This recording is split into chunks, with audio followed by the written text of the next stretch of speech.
암천기로 3부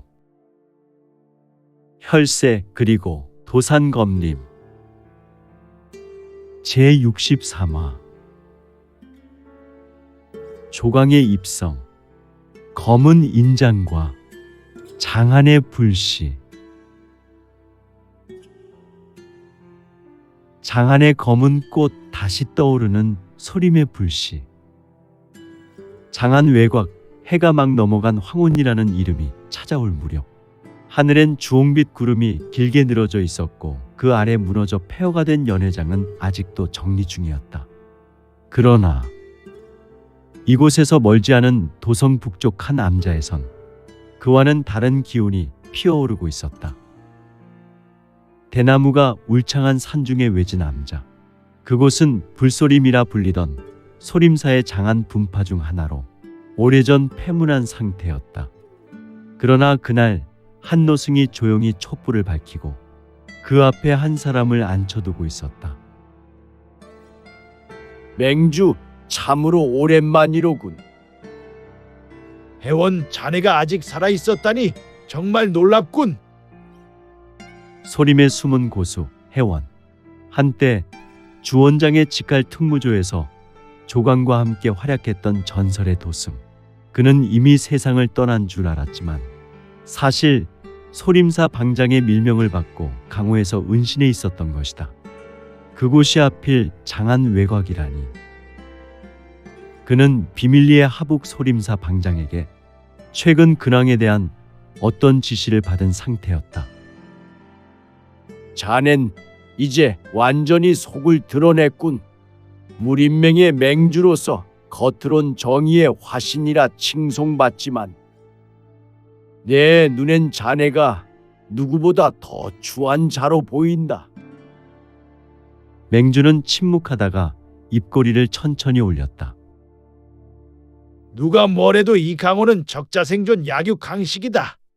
협이 그러한 이상은 허상일 뿐이지. 나는 그 허상을 이용한 것뿐이다.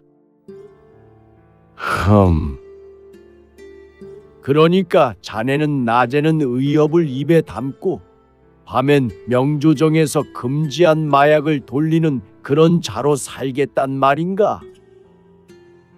맹주는 잔을 들어 해원에게 술을 따르며 말했다. 마약이란 말 너무 직설적이지 않나? 나는 단지 사람을 다스릴 수 있는 수단을 찾았을 뿐이네. 장안은 물론 개봉과 낙양에 흩어진 개방도들까지 모두 내 물밑 소나기에 있어. 조광과의 협약은 이미 굳건하고 이제 아무도 날 막지 못하지. 해원은 조용히 잔을 받았다. 하지만 그는 입을 대지 않았다. 그리고 지금 이 암자의 날 불러내는 걸 보니 자넨 무언가 초조하군. 맹주는 잠시 말이 없었다. 하지만 이내 말을 이었다. 조광이 장안에 들어왔다. 황상이 직접 금이 위에 하달한 비밀 임무야. 곤륜도선 성문이 중심에 있다는 것도 알고 있다. 그 순간 해원의 눈썹이 살짝 움직였다.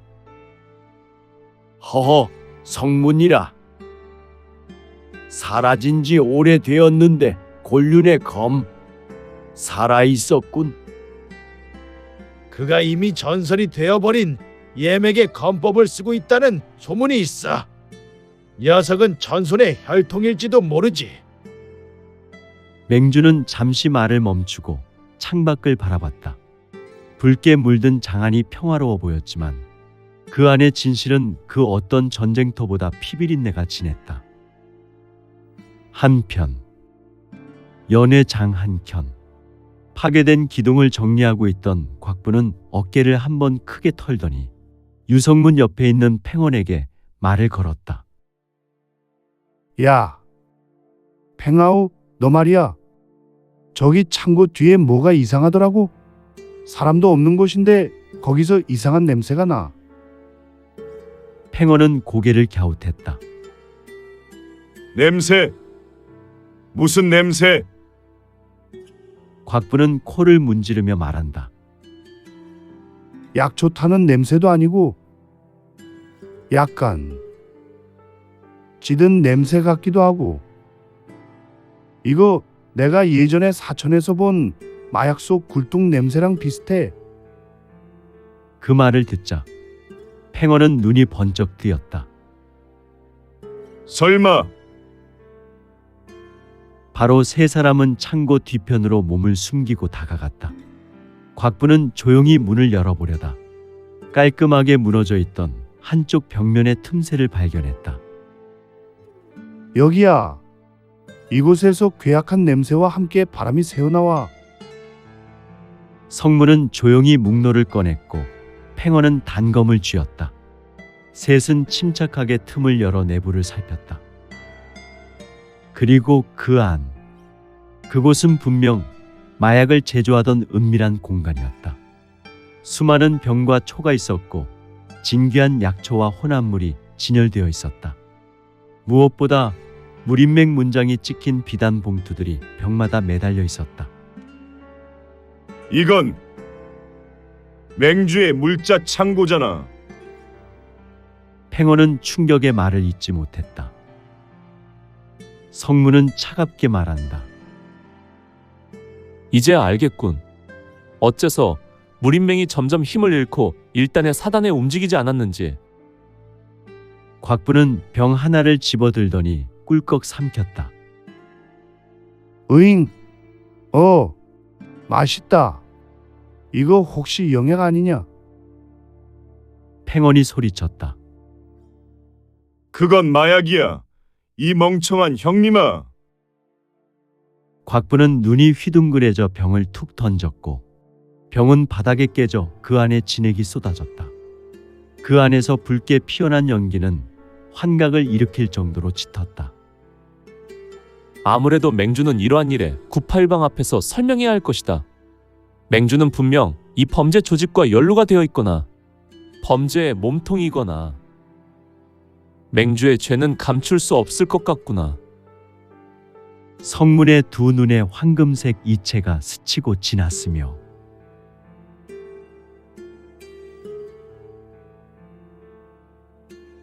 성문에게 곤륜방의 한 무사가 찾아와 서신을 전달받았고 그는 급히 장안 외곽에 있는 암자로 발걸음을 옮겼다. 그날 밤 혜원과 유성문은 마주 앉았다. 성문은 혜원을 향해 차를 따르며 말했다. 저는 당신을 기억합니다. 특무조에 처음 들어갔을 때 저를 이끌어 주셨던 분. 당신은 그저 조용히 사라진 줄로만 알았죠. 그리고 제가 의금부에서 활동할 때도 당신과 교제하고 싶었는데. 혜원은 묵묵히 고개를 끄덕였다. 그대는 참으로 많이 성장했군. 거목이야. 마치 이전부터 뿌리 깊은 거목이 되었어. 그대가 곤륜도선이란 말을 들었지. 금국도인으로 곤륜파에서 최고 반열에 있는 자. 그동안 나는 소림에서 내려온 뜻에 따라 움직일 뿐이었어. 지금 무림은 골맞다. 겉으론 정의, 속은 탐욕. 그리고 그 중심에 무림맹이 있다. 성문은 잠시 눈을 감고 몸속에 잠들어 있는 심검이 되어버린 묵노와 조우했다. 이제 하나씩 베어내야겠군요. 성문의 말에 혜원은 가만히 일어서며 말한다. 무림은 언제나 어둠과 싸워야 한다. 그대가 곤륜검이라면 이 어둠의 가면을 벗길 수 있을지도 모르지. 현재 소림사는 황제의 요구로 30년 복무를 선언했어. 하지만 소림의 진정한 힘, 불소림은 대회비로 활동할 수 있지. 이것이 바로 소림사 방장의 뜻이다. 불소림이요? 그렇다. 나와 나머지 두 분이 불소림 소속이지. 그리고 조용히 덧붙였다. 곧 조강의 힘이 무림맹으로 빌고 들어올 것이다. 그리고 녀석에 의해 장안은 크게 흔들릴 것이다. 그는 철저하게 권력을 숭배하는 인물이니 말이다. 녀석은 전쟁이 끝났지만 장강수로채로 돌아가지 않고 주원장 곁에 남아서 권력을 먹고 성장했지. 성문의 시선은 일어서서 창밖을 본 혜원의 뒷모습을 주목하였고 그의 머리에는 조광의 지난 세월 본인과 이어진 인연이 주마등처럼 스쳤다. 해선, 해림, 그리고 나, 해원. 우리는 불소림 삼존이라 불리며 소림의 진정한 뜻을 잇는 자들이지. 혜원의 눈동자는 이미 속세와의 단절을 초월한 깊이를 가지고 있었다. 당신들은 모두 출신이파의 경지에 올랐다고 들었습니다. 성문은 자리에서 일어나 예를 표했다. 소림의 내공은 세상에 알려진 것이 전부가 아니다. 우리가 닿은 경지는 화신경, 세상을 뒤흔드는 거대한 힘이지만 오직 마음을 정화하고 세상을 살리기 위해 사용되어야 한다. 이것이 세상을 향한 불존의 뜻이지. 혜원은 눈빛에 안광을 돋우고 목소리는 매우 단호했다. 그런데 그런 우리가 지금 무림맹의 맹주와 금이위 수장, 조강이라는 자의 음모를 지켜만 본다는 것은 도리에 어긋나지. 그래서 방장의 부탁을 받아 내가 먼저 움직인 거다. 조강? 그는 정말 권력을 위해 무림맹까지 손에 넣으려는 겁니까? 그렇다. 그는 전쟁 후 장강수로채로 돌아가지 않았지. 주원장 곁에 남아 권력의 단맛을 보며 자라난 자. 지금 무림맹을 실질적으로 쥐고 흔드는 것은 맹주가 아니라 조강이야. 그 뒤엔 황제도 있다. 성문은 조용히 묵노를 쥐었다. 그 순간 암자의 창밖으로 바람이 흘렀다. 어디선가 누군가의 비명이 장안 거리에서 울려 퍼졌다.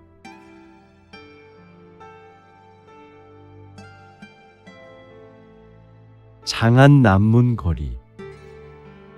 사람들이 몰려와 누군가를 둘러싸고 있었다. 피투성이가 된 한 노인이 쓰러져 있었고 그 위에는 비틀거리며 웃는 한 청년이 있었다. 흐하하.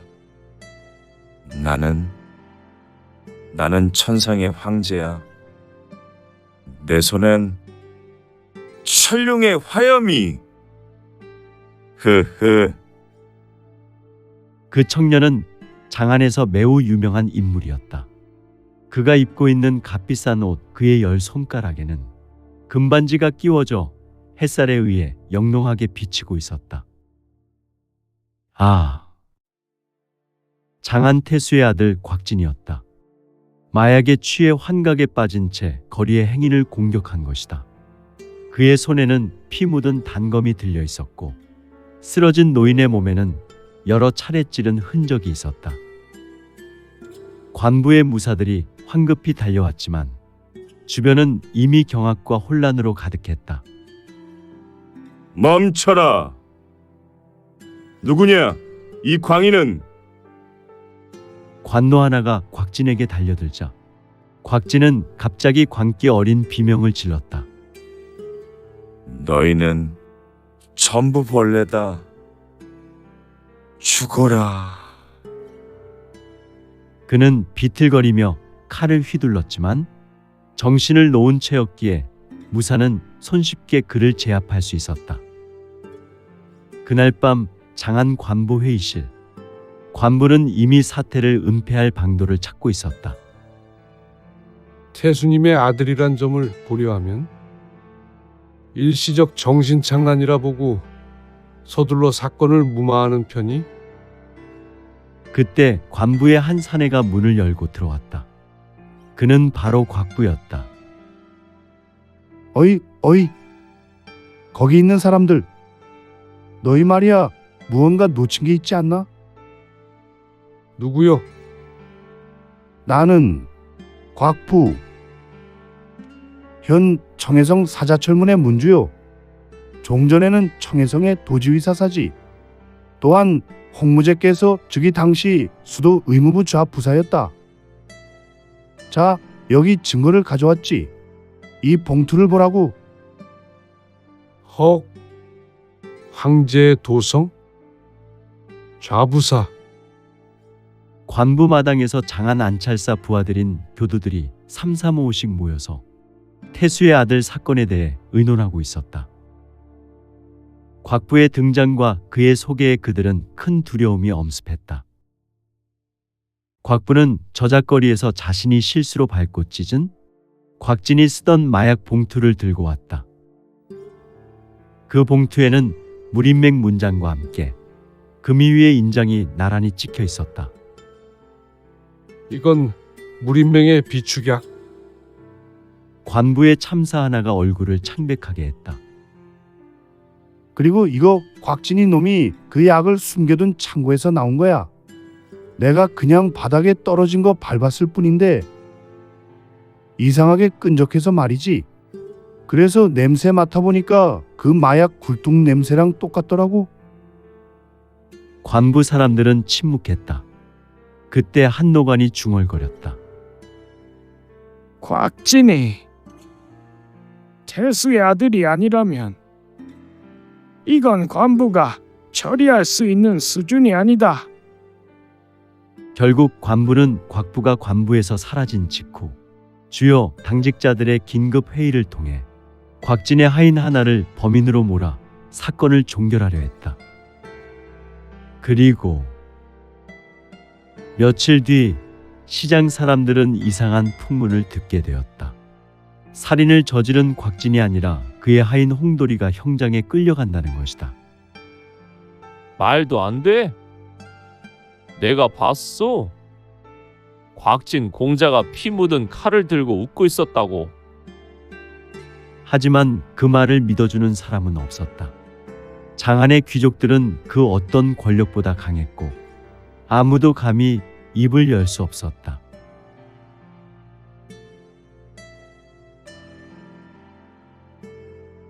같은 시각 암자. 성물은 이 모든 상황을 회원에게 전달했다. 곽진이라는 자가 마약에 중독되어 사람을 죽였습니다. 그러나 하인이 그 죄를 뒤집어 썼습니다. 그리고 마약은 무림맹의 봉인 약봉에서 나왔습니다. 회원은 고개를 끄덕이며 말했다. 태수의 아들 곽진을 법정에 세우는 것은 무리다. 그러나 진실을 드러내는 것, 그것은 우리가 할 수 있지. 그때였다. 암자 문이 벌컥 열렸다. 문 밖에서 한 인물이 조용히 들어왔다. 단아한 얼굴, 깊은 눈동자. 그는 해림이었다. 불소림 3전 중 한 명, 그리고 숨겨진 전투 고승. 회원, 우리가 나설 시간이다. 무림맹주와 조강의 뒤를 밟기 위해선 먼저 장안을 흔들어야 해. 좋다. 그 첫걸음은 진실을 만천하에 드러내는 것. 그날 밤 장안 남문 광장. 밤하늘 아래 붉은 홍등이 떠 있는 가운데 수백 명이 모인 무대가 세워졌다. 그리고 그 무대 위 곽부가 우뚝 섰다. 성문과 팽원이 뒤를 지키고 있었다. 곽부는 호기롭게 외쳤다. 여러분, 나는 곽부. 말하자면 우연히 세계를 바꿔버린 사내다. 왜냐고? 어이없게 내가 바닥에 떨어진 쓰레기를 밟고 넘어졌기 때문이다. 관중은 웃음을 터뜨렸지만 곽부는 진지한 얼굴로 말했다. 넘어진 직후 내 허리가 나갔지만 가출한 지 얼마 되지 않아 금세 돌아왔지. 하지만 사람들은 웃고 있었지만 곽부의 진지함 때문에 그의 말에 귀를 기울였다. 그 쓰레기 속엔 무림맹의 마약 봉인이 있었다. 더욱 큰 문제는 바로 그 약을 먹은 녀석이 사람을 죽였고 그 죄를 다른 사람이 뒤집었었지. 그리고 이것이야말로 결정적 증거다. 곽부는 증거 봉투를 들어 보였다. 그 안엔 곽진의 혈흔이 묻은 마약 봉투, 관부 공문서 위조 증거, 마약 유통 경로가 명시된 내역까지 들어 있었다. 사람들은 술렁였고 곧바로 장안 전체가 들썩이기 시작했다. 또한 장안 곳곳에 퍼진 조광의 부하들은 이 정보를 바로 그에게 전달했으니 이 소식을 들은 조광은 붉은 차양막 아래서 술잔을 놓았다. 드디어 장안의 파문이 일기 시작했군. 그 옆엔 무림맹 맹주 위무진이 고개를 떨군 채 앉아 있었다. 맹주, 자네의 술은 너무 아니랬어. 이제 내가 직접 나설 시간이야. 조광은 자리에서 일어섰고 허리를 돌린 후 그의 두 눈에서 강력한 안광이 터져 나왔다. 조광의 눈동자는 마치 전쟁을 앞둔 장수의 그것이었다. 나는 이 장안을 정리하고 무림 황제 위에 올라 황제의 이름으로 강호 무림을 재편할 것이다. 조광 또한 강력한 무림의 강자가 아니던가. 그의 신형에서 신비한 빛이 일어나더니 그의 망토와 황금빛 무복은 강력하게 펄럭였다.